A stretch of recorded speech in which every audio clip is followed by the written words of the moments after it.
O Reinaldo Café Soluções em Gestão, Confraria de Negócios, hoje entrevistando Carlos Moreira. Nós vamos bater um papo sobre planejamento financeiro.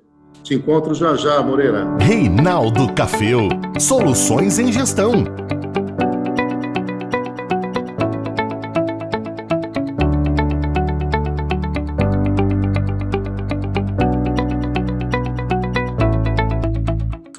Olá, você está aqui na Confraria de Negócios. Estamos aí todos os dias às 18 horas com o nosso ao vivo, né, aqui pelo YouTube. A Confraria de Negócios foi uma idealização que nós tivemos juntando inúmeros profissionais que atuam na área de assessoria, consultoria, coaching aqui na região. Nós estamos falando de Bauru, centro do estado de São Paulo, e nós promovemos nesse período uma série de entrevistas discutindo temas relevantes no tocante ao enfrentamento da crise. Começamos falando de vendas com Wagner Moraes, logo na sequência nós tivemos o Marcos Ferrari falando sobre linhas de crédito e a parte financeira, depois o Dr. Fábio Maia falando de contratos, a Maria Elvira Escapol falando como administrar a questão emocional em tempos de crise.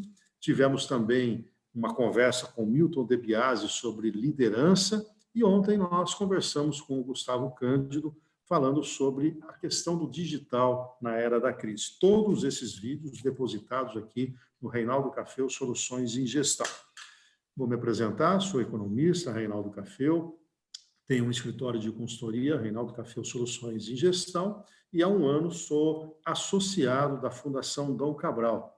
A Fundação Dom Cabral tem uma entrega do ponto de vista regional agora. Os profissionais da Dom Cabral vêm até as regiões de Bauru, Marília e Araçatuba e fazem o seu trabalho. E juntamos forças aqui no interior com esses profissionais para criar exatamente a confraria. E a partir da confraria e também da associação comercial, que tem um canal chamado a CIB Orienta, nós estamos promovendo esse bate-papo. Com alegria recebo aí um parceiro, inclusive desenvolvemos trabalhos em conjunto, o Carlos Moreira. Tudo bem, Moreira? Como é que vai? Muito obrigado aí por esse seu tempo para a gente falar um pouco de planejamento financeiro, orçamento financeiro em tempo de crise. Legal, Café. O prazer é meu de estar com você e estar com os nossos ouvintes, espectadores, e a gente está aqui para isso. A formação, realmente, nós temos uma consultoria com foco nisso, então vamos trazer todo o nosso conhecimento e colocar à disposição aí desses ouvintes. Rapidamente, a tua formação e a tua... Rapidamente, não conta tudo que você já fez até agora. Não, só a formação. Eu sou, academicamente, eu sou bacharel em administração de empresas e tenho pós-graduação em finanças, marketing, finanças pela Uniban, marketing pela SPM e MBA pela Fundação Getúlio Vargas de Controladoria, Finanças e Auditoria. E tem um escritório que atua como consultor na área de finanças, planejamento, etc. Né? Moreira, vamos direto ao ponto aí. É natural que, assim como você, eu também estou enfrentando com meus clientes, a gente está numa fase em que a gestão financeira passou, sem dúvida alguma, a ser a grande tônica, né? Nós temos aí um trabalho muito importante de sentar no caixa, mas o empresário não pode perder de vista a sua estratégia e o seu próprio planejamento financeiro. O que você tem trazido de prático aí para os seus clientes e você que atua nessa área, o que você pode contribuir para quem, semelhante a muitos, estão agora com o pepino de não ter vendas, os clientes que existiam estão com dificuldade para pagar, alguns estão cancelando e você tem que trabalhar na outra ponta aí no controle dos gastos. É um fechamento não muito fácil, né? Não, definitivamente não é fácil, principalmente porque nós, brasileiros, não temos uma cultura forte, né, de poupança, de planejamento. Se você olhar o japonês, ele planeja... Quer dizer, a criança na escola já aprende o que é planejamento. Se você olhar o americano, ele de criança ele já aprende que ele tem que poupar e fazer a sua vida futura. E nossa cultura não tem isso. Isso migra também para o empresariado. A gente percebe nos clientes que a gente visita que a dificuldade é sempre a mesma, ou seja, não tem dinheiro, estou sem liquidez, enfim, está sem capital de giro. E quando pega uma crise dessa, aí aquele problema que estava na superfície da água, ele sai da água como se fosse um míssil, né? Ou seja, aí o problema aumenta. Planejamento estratégico é outro parto da montanha, né? Porque ninguém dá valor a isso e você tem que convencer de que olhar para o futuro é um bom exercício e que você se planeje. Eu costumo usar uma metáfora. Tem uma série que está disponível na televisão que chama-se SEAL Team, ou o time SEAL, né? Que são os militares da Marinha Americana, que são extremamente treinados para missões quase impossíveis. E cada missão é uma missão. Então, eu faço um paralelo entre o planejamento estratégico e isso, por quê? Porque eles têm que estar preparados para tudo e tudo sempre tem uma surpresa. Então, na nossa vida empresarial é isso, nós temos que estar preparados para tudo e sempre vai ter uma surpresa. Quem poderia prever o coronavírus em março dando férias para clientes? Né? Ninguém poderia prever.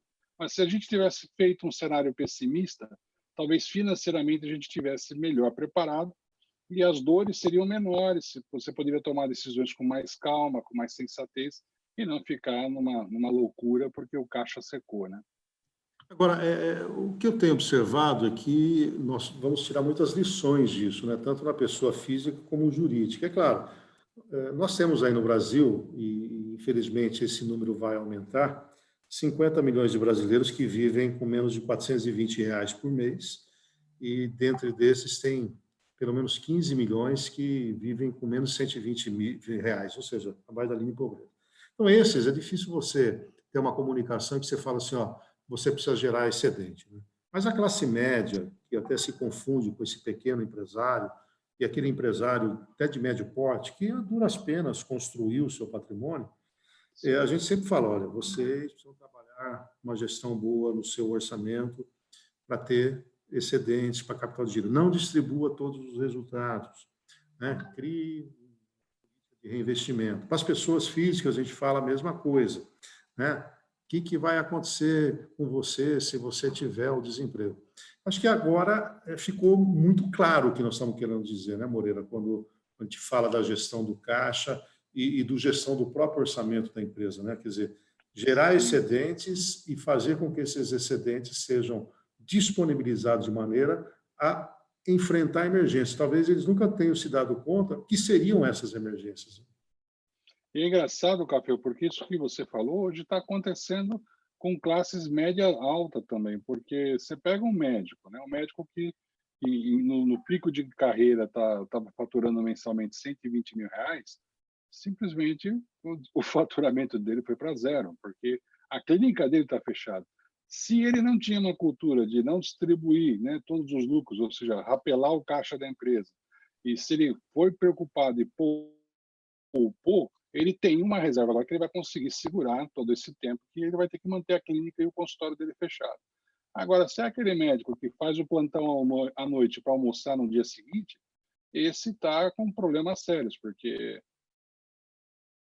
é o máximo que ele vai conseguir é o plantão, porque a clínica dele está fechada. Então, levando isso, respondendo a sua pergunta, levando isso para o mundo empresarial, e o exemplo que eu falei é um exemplo verdadeiro e que está acontecendo nesse exato momento, a gente fala para os empresários, distribua só 25%, não distribua tudo, porque se você distribuir uma boa parte disso, você vai ficar sem liquidez, você vai ter problema de... Não, e aí vem aquela baita confusão, né, cara? Não, mas deu lucro? Cadê o lucro? Não, lucro é uma coisa, liquidez é outra coisa, né? E aí você tenta explicar para o empresário que são coisas que andam juntas, mas são diferentes, são conectas ao mesmo tempo desconectas, né? E aí, quando você convence o empresário disso, é muito gostoso, porque aí você vê a coisa acontecer. Agora, tem o caminho da dor e o caminho do amor. Até há pouco tempo atrás, eu e você estávamos no caminho do amor. Olha, cuidado com isso, cuidado com aquilo. Agora é o caminho da dor, né? Ou seja, agora vai sentir realmente no caixa o peso de uma falta de uma gestão orçamentária, de uma gestão de tesouraria, de um planejamento estratégico, de um plano orçamentário que ele siga, que ele obedeça e que ele acompanhe. Agora, vamos imaginar, nós estamos aí há um mês, né? Está completando, nós estamos falando aqui de Bauru, no dia 15 de abril, 18h11 agora, ao vivo. Então, nós estamos completando em Bauru um ciclo de quase 30 dias em que parte do comércio, o serviço está parada, quem tem possibilidade de estar em home office, alguns negócios perderam 10% do faturamento, outros 30%, tem informações até de 80%. Outros negócios estão crescendo na crise, né, porque alguma demanda já existe, notadamente no segmento de alimentos. O que você indica agora, Moreira, e seria a tônica daqui para frente? Esse empresário que pode, eventualmente, ter uma retomada das suas atividades a partir do início da semana que vem, na pior das hipóteses, no mês de maio. Ele não vai encontrar mais aquele consumidor que vai comprar o supérfluo, porque está tendo, além de tudo, um grande aprendizado de maximizar o uso do dinheiro, ou seja, cada real está sendo valorizado. Então, eu não imagino que na retomada, os supérfluos, ninguém vai... Abriu a loja, vou lá comprar o televisor agora, que eu quero trocar de 42 polegadas para 60 polegadas. Então, como é que esses empresários que observaram queda na venda vão certamente ter um endividamento e uma gestão disso daqui para frente? Qual é a tua recomendação nesse momento? O que ele tem que fazer, inclusive nesse período pré-abertura, que é exatamente para não esperar o momento que as coisas voltarem, entre aspas, a uma certa normalidade, mas para ele se preparar para esse momento que vai chegar ali na frente. A hora que ele abrir a porta e o cliente não vier na velocidade, no volume que ele quer, a equipe dele não vai estar com o mesmo pique, ele vai estar provavelmente com uma empresa menor. Qual a recomendação do ponto de vista da estratégia financeira? Bom, se ele é um empresário que tem a cultura de fazer o seu planejamento estratégico orçamentário, a recomendação que eu daria nesse momento, faça uma boa revisão, reveja os cenários que você criou e olhe para frente com muita frieza e não descuide. Se for um comércio, cuidado com o estoque, né? Muito cuidado com o estoque. Se for uma indústria, a mesma coisa, cuidado com o estoque, cuidado com a mão de obra intensiva da produção. E se for uma empresa de prestação de serviço, cuidado com os custos e as despesas, né? Porque o pessoal costuma fazer uma baita confusão com isso e são coisas que parecem iguais, mas são bem diferentes. Então, a recomendação que eu dou é que, no comércio, cuidado com o estoque para que você não tenha assuma grandes compromissos, porque o volume de vendas não vai retomar de uma hora para outra. Olhe para frente, se prepare para uma retomada gradual. Se essa retomada for mais rápida, melhor ainda. E guarde dinheiro, tem algum termo que os economistas estão usando, você usa bastante também, sente no caixa e evite o que você puder postergar de pagamentos, postergue. Temos algumas chances aí de fundos de garantia em 6 vezes, INSS para julho, PIS e COFINS para julho. Faça isso, use o que a lei lhe permite, mas entenda que você postergar significa não pagar hoje, mas pagar lá na frente. Então, você vai ter que trabalhar para gerar uma riqueza, gerar um caixa, para você assumir esses compromissos lá na frente. Então, a recomendação é cautela, frieza e cuidado com a liquidez, cuidado com o dinheiro em conta, para que você não fique sem dinheiro para honrar aquilo que é mais básico. Por exemplo, uma loja de comércio não poder comprar mercadoria para revender. Então, ela não vai funcionar, não vai operar. Um prestador de serviço que depende de crédito para instalar os seus produtos. Se ele não tiver crédito, ele não consegue comprar os produtos, não consegue instalar, não fatura. Então, o momento é privilegiar a liquidez, não ficar sem pagar as suas contas principais, porque aí você vai ter mais dificuldade. E serão dificuldades exponenciais. Não é uma linha reta, não, é bem exponencial, porque isso vai crescendo numa velocidade igual à pandemia. Então, cuidado com o caixa. O nosso colega, o Ricardo Rocha, também é economista, né, e atua aí na consultoria, faz parte da confraria. Ele quer que a gente aborde a questão da empresa que não tem cultura orçamentária. O que ela faria agora? Um planejamento para 6, 12 meses? Quer dizer, ela não vai conseguir. Aquele que nunca pensou para os próximos 5 anos, deveria agora, talvez, sentar e rever, né, até do ponto de vista do que vai ser o segmento dele, né? Com essa cultura digital. Isso nós abordamos ontem com o próprio Gustavo, né? Que há uma possibilidade aí de as coisas mudarem. Eu percebo na área da educação, isso é uma tônica, do jeito que a gente vai fazer viagem, como a gente vai se relacionar com as pessoas. Tal. Agora, esse que nunca adquiriu uma cultura do planejamento, o que ele faz? Ele reúne o time dele é o dono com o filho, é o dono com o profissional, e traçar o quê? Nós estamos aí fechando meados de abril, nós temos aí 8 meses até o fim do ano, né? O que ele faz nesse período, né? Além de sentar no caixa? Ele tem que se preocupar bastante com o fechamento dos negócios que podem acontecer no futuro. Certamente, ele tinha algumas coisas andando que ficaram congeladas, ele retomar isso e seguir, né, tentar, no momento em que as coisas começarem a tender a ir para o normal, fechar esses pedidos e seguir em frente. Ah, mas eu sou uma loja, eu não tenho orçamentos rodando na rua. Bom, se comunique com o seu consumidor, tenta se comunicar com o seu consumidor.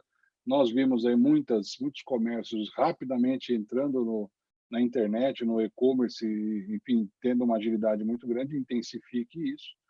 Mas tente fazer um planejamento. Não, se eu faturar X o próximo mês, a minha despesa é Y, eu consigo aguentar. Tente fazer uma continha básica, já que não tem a cultura do planejamento, faça uma continha básica de receita, custo, despesa e resultado, que você já vai ter um bom norte para começar a saber por onde você tem que caminhar. Porque se você não faz isso, qualquer estrada serve e qualquer destino também serve, inclusive o destino de você fechar as portas definitivamente. Então, faça uma conta, se preocupe um pouco com esse momento que você tem um tempo disponível e tente projetar resultados na sua empresa, receita, despesa, custo e resultado, para que você possa enxergar lá na frente o que pode acontecer e, dessa forma, reagir. Vou buscar mais pedido, vou buscar mais cliente, vou fazer mais propaganda. Eu tenho um cliente, por exemplo, que nesse exato momento ele tomou a decisão de ir para a televisão, ir para outdoor, ir para a rádio. Ele deu a louca no cara. Ele tem uma reserva boa de numerário, de caixa. Ele decidiu investir porque falou, olha, ele usou essa frase: se estão chorando, eu sou o cara que vou vender lenço, eu vou para cima e não tem conversa. E traçou um plano de marketing estratégico e está executando o plano. Quer dizer, mas não são todos que estão nessa situação confortável de poder assumir dívidas de 30, 40, 50 mil reais mensais para um faturamento de 3 milhões e meio mensais, que é mais ou menos o faturamento que ele tem hoje. Mas se você não tem essa grana toda, sem problema. Se comunique com o seu cliente, faz sinal de fumaça, manda WhatsApp, vai no Facebook, faz gravação, enfim. Diga que você está vivo e diga que você ama o seu cliente, porque é ele que paga as suas contas no final da conversa. Agora, Moreira, dentro dos pequenos negócios, eu diria até algumas empresas médias, temos aí alguns empresários que misturam um pouco, que a gente chama aí tecnicamente do princípio da entidade, né? E talvez essas pessoas se deram conta, nesse momento, que ele não sabe mais o limite da gestão do caixa da casa com o limite da gestão do caixa da empresa.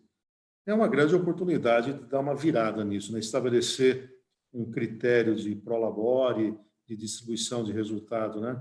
Acho que é o momento do aprendizado aí, né? Sem dúvida. Eu tenho esse problema aqui dentro de casa. Minha esposa é psicóloga e ela faz uma baita confusão com o dinheiro do consultório, o dinheiro, ela mistura tudo, faz aquela salada mista. E o que a gente pega por aí também é o PF junto com o PJ, ou seja, a pessoa física misturando com a pessoa jurídica, e ela vai ter que agora entender que são duas entidades diferentes e que têm que ser administradas de forma diferente. Eu estava fazendo uma mentoria para uma cliente em São Paulo, Café, que ela é web designer. Ela trabalha como microempresária individual e estava nessa confusão. Eu orientei ela, falei, estabeleça um prolabore para você. Ela falou, o que é isso? Olha a pergunta que ela me fez, o que é isso? Ou seja, ela não sabia o que era o olerite do empresário, né? Aí eu expliquei para ela, prolabore, quando você trabalhava, você não tinha olerite? Tinha. Agora você, empresário, você vai ter prolabore. Então, você vai retirar, vai recolher INSS, vai pagar imposto de renda, e você vai ter um líquido que você vai viver. E o resto? O resto deixa no caixa da empresa. Ah, mas eu não tenho conta. Abre uma conta para a empresa. Tem bancos digitais que abrem contas gratuitas, você não precisa se preocupar com isso. Separa o dinheiro. Ah, mas e depois se ficar muito dinheiro lá? Aí você decide o que você faz, porque você é acionista da empresa, você decide o que você distribui. Eu recomendo que você retire 25% e deixe 75%. Café, nós falamos há pouco, fora do ar, e é uma verdade, nada será igual daqui para frente. Eu e você, nós nunca vivemos uma crise igual a essa. A nossa idade não permite que a gente fale, não, eu já vivi outra crise. Então, é um grande aprendizado para todos nós, para mim, para você e para essa massa de empresários que querem vencer. Vantagem do brasileiro. O brasileiro, ele é aguerrido, ele é muito criativo. Você pode reparar que muitos restaurantes rapidamente entraram no iFood e fizeram cadáver lá, já estão vendo, está faturando a mesma coisa? Não, mas você está sobrevivendo. Eu fui hoje buscar refeição no restaurante, dá dó. Você entra num restaurante gigante, as mesas tudo de perna pro ar, aí você vai entrar lá para pegar uma marmitinha pronta. É lógico que aquela despesa fixa toda não está sendo suportada pela venda de marmita, mas ele sobrevive, passa por essa maré e segue em frente. Acho que os empresários têm que pensar nessa parte criativa. E, por favor, sem malandragem, sem maracutaia, façam as coisas no estrito espaço legal. Porque se fizer ilegal, lá na frente vai dar problema também. O Richard Avante, que é também parceiro da confraria, Sim. ele pergunta, com as empresas aí operando de forma limitada devido aí à pandemia, seria interessante aproveitar esse período para um planejamento mais abrangente? Quer dizer, é o momento mesmo de agora canalizar forças para rever, inclusive, o que essa empresa pretende ser nos próximos 1, 2, 5 anos. No planejamento estratégico, a gente coloca sempre a questão dos marcos importantes, né? Eu costumo dizer que uma parte aí do meio empresarial, a natureza leva, né? Se a natureza levar para cá, ele vai para lá. Eu sempre uso da figura de futebol, né? Quando eu estudava no Moraes Pacheco, lá a gente ia jogar futebol, né? Aí o sujeito falava assim, não precisa marcar aquele ponta esquerda, por quê? A natureza marca, quer dizer, ele não sabe jogar mesmo, a natureza marca, né? Então, infelizmente, muitos empresários, a natureza cuida, né? Vou para cá, vou para lá.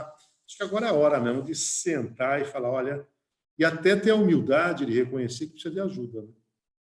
Isso. É a hora de jogar a arrogância empresarial fora, levantar a mão, pedir socorro e ter humildade. Agora, é muito comum isso que você falou, empresário pô, como é que isso aqui dá certo, cara? Eu não acredito que isso aqui dá certo. Dá certo porque o mercado é demandado, ele consegue, de uma certa forma, aos trancos e barrancos, atender aquela demanda e fazer um pouco de caixa daquilo. Mas agora é a hora do quê? Richard, muito bem colocado. Aliás, eu esqueci, Ricardo Rocha, um grande abraço para você também. É a hora, você tem um tempo ocioso, é a hora de você olhar para o futuro. Pensa, olha o teu negócio, olha o seu concorrente, o que o seu concorrente tem de forte e de fraqueza, o que você tem de fortaleza e de fraqueza, onde você pode melhorar, traz a sua equipe, seja humilde, traga a sua equipe junto, discuta com ela também, né? Não fica dentro do seu escritório ali quietinho, porque você não tem engajamento. A importância de você trazer a equipe dentro de um planejamento desse é que você engaja, você compromete todo mundo numa única causa, né? Não tenha vergonha de falar para o seu funcionário que você está passando um período difícil, porque a melhor coisa agora é a transparência. Ser transparente com a sua equipe, ser transparente com seus colaboradores é importante, porque você acaba tendo o quê? Engajamento. Então, aproveita a ociosidade e olha para frente.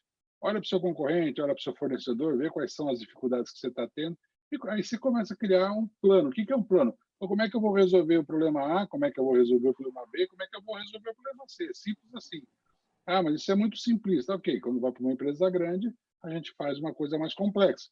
Para uma empresa pequena, não adianta você complicar muito, porque simplesmente não vai funcionar. Então, pensa, olha para frente, enxerga seu concorrente, enxerga seu cliente, enxerga seu fornecedor, enxerga seus funcionários, entenda os problemas, crie planos para resolver os seus problemas. O que você diria se você encontrasse a seguinte situação agora? Empresário rico e empresa pobre.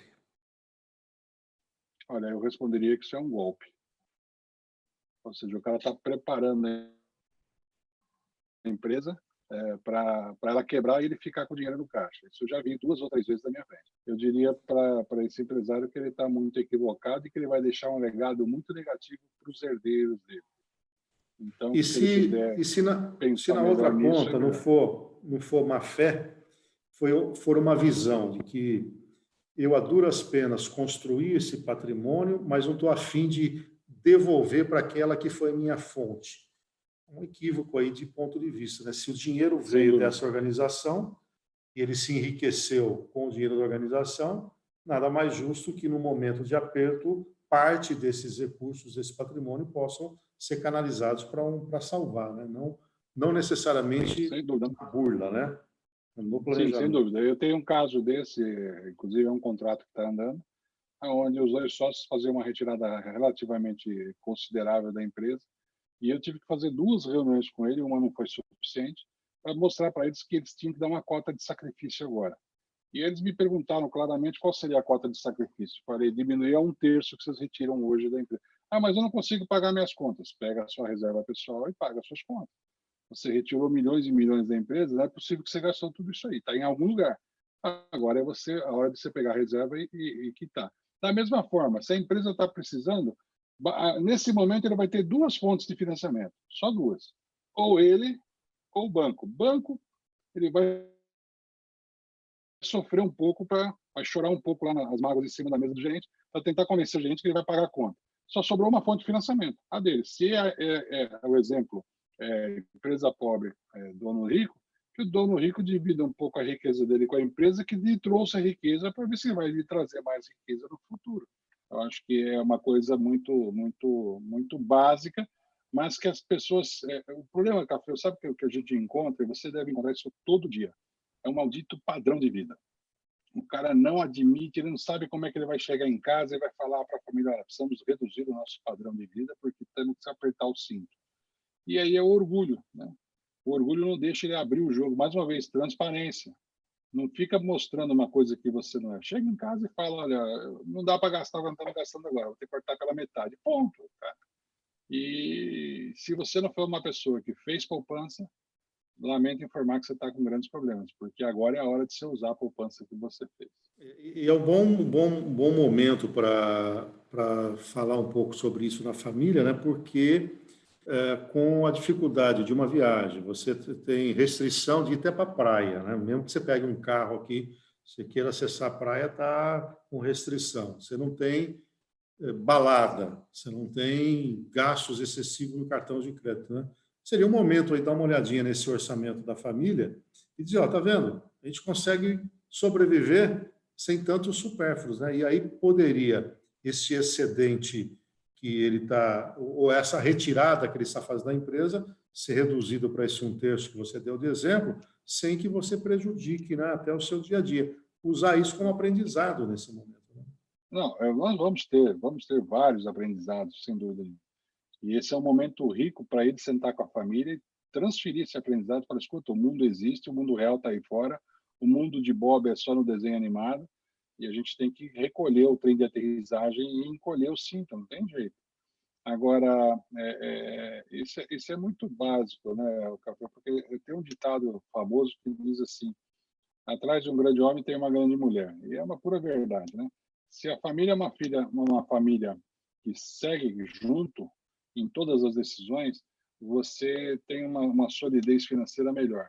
Se é uma família que tenta levar uma vida que não é a vida real, você percebe que alguém ali rala e não consegue construir riqueza. O cara está sempre devendo, o cara não consegue construir patrimônio, o cara não consegue fazer nada. Ele vai fazer uma viagem, ele compra a viagem em 24 parcelas, assim, sofre para pagar as 24 parcelas, porque ele quer dar aquela viagem para a família, mas ele não é capaz de dizer para a família, olha, eu não tenho condições de dar essa viagem, porque o que eu ganho, não consigo pagar essa viagem. Mas ele faz. Então, isso, qual o aprendizado que a gente vai tirar do momento agora, tanto empresarial como pessoal? Nós vamos aprender. E qual é o caminho que nós estamos aprendendo agora? Da dor. A gente teve a chance de aprender pelo amor. Agora a gente vai aprender pela dor. O Ricardo Rocha retoma o tema aí da gestão financeira, a gente agradece até as perguntas que ele vem encaminhando. Em resumo, o que ele coloca é você tem duas fontes muito líquidas dentro da empresa, uma com menor, outra com maior. Você tem os recebíveis, que podem virar dinheiro, e aí você antecipa, e naturalmente tem que ter aí um olhar para isso. E tem a questão dos estoques, em que você pode, com menor liquidez, mas se você derrubar o preço, né, eventualmente achar quem esteja disposto a comprar. O que você acha desse momento, você derrubar a margem e, eventualmente, antecipar recebível para gerar essa liquidez que acabamos de falar. Ô, Ricardo, obrigado mais uma vez aí pela pergunta. É questão de sobrevivência, né? Sobrevivência é um ambiente de guerra, não é um ambiente de calmaria. Se você tem contas a receber que você pode trazer para valor presente, para agora, mas tem taxa, tem juros, sim, nada de graça. Mas se você precisa de liquidez agora para você continuar operando quando o mercado abrir novamente, é melhor você sacrificar um pouquinho, né, da sua margem, trazer esse contas a receber a valor presente, sacar isso e ter liquidez. Com relação ao estoque, a mesma coisa. Mas eu não vou conseguir repor o estoque porque eu vou sacrificar. Não vai sacrificar o estoque. Você vai derrubar a sua margem, vai vender por uma margem marginal para você girar esse estoque rápido, ou seja, essa conta estoque, sair de estoque para banco ou ir para caixa, para você voltar a ter, ou seja, ter mais liquidez, para você retomar. Eu acho uma estratégia bastante saudável, mas tem que ser muito cuidado. Posto de gasolina é complicado, porque as margens são muito estreitas, o volume de dinheiro é muito grande, as margens muito pequenas, e qualquer erro nesse movimento de estoque ou de trazer a valor presente recebíveis futuros pode significar prejuízo. Então, cada caso é um caso, mas é uma boa estratégia para ser colocada em cima da mesa e ser avaliada, com certeza. E lembrar, né, que no caso dos recebíveis, você não vai ter essa receita futura. Então, você tem que Lá na frente, trabalhar exatamente. nas novas vendas para poder, lá na frente, né, poder cobrir os seus gastos. Moreira, para a gente finalizar, considerando esse momento em que nós estamos aí enfrentando tudo, que tipo de mensagem você deixaria para esse empresário que meio que se confunde com o próprio funcionário, que está angustiado, que nesse momento até está um pouco desesperançoso? Do ponto de vista da estratégia, daquilo que a mente da gente tem que trabalhar, que mensagem um estrategista traria para essa pessoa que ou não está encontrando uma luz no fim do túnel, outros que não estão encontrando nem o túnel e outros que ali na frente podem dar uma virada? Que mensagem você deixaria nesse momento? Eu deixo a mensagem que eu transmito para todos os clientes que me fazem uma pergunta similar a essa. Otimismo, isso vai passar. Não esmoreça, não entre em depressão, porque isso não vai resolver o problema. Tenha a opção de olhar para frente. Eu gosto muito daquela frase daquele empresário, eu nunca lembro o nome dele, mas o empresário que desmonta caminhão lá, ele fala uma frase assim: seja a locomotiva da sua vida, não seja um vagão, né? Seja a locomotiva da sua vida. Essa é a mensagem que eu dou para ele. Pô, mas eu estou cheio de dificuldade. Continue sendo a locomotiva da sua vida. Isso vai passar, as coisas vão melhorar. O governo está flexibilizando de um lado, os bancos, para aqueles que ainda têm um nome razoavelmente limpo, estão flexibilizando também. Eu tenho um cliente que está fazendo vendas absurdas com uma linha de crédito de um banco comercial, que eu não sei nem como eles estão vendendo tantos milhões usando essa linha de crédito, mas isso alavancou as vendas dele nesse período de uma forma incrível. São 12 unidades, uma matriz e 11 filiais. Só essa filial de Bauru que está arrebentando de vender. Por quê? Porque o gestor da unidade foi criativo, usou uma ferramenta de financiamento e todo mundo está vindo buscar mercadoria aqui. Então, cara, não se encolha. Pelo contrário, seja otimista, olhe para frente, planeje, enxergue o seu mercado.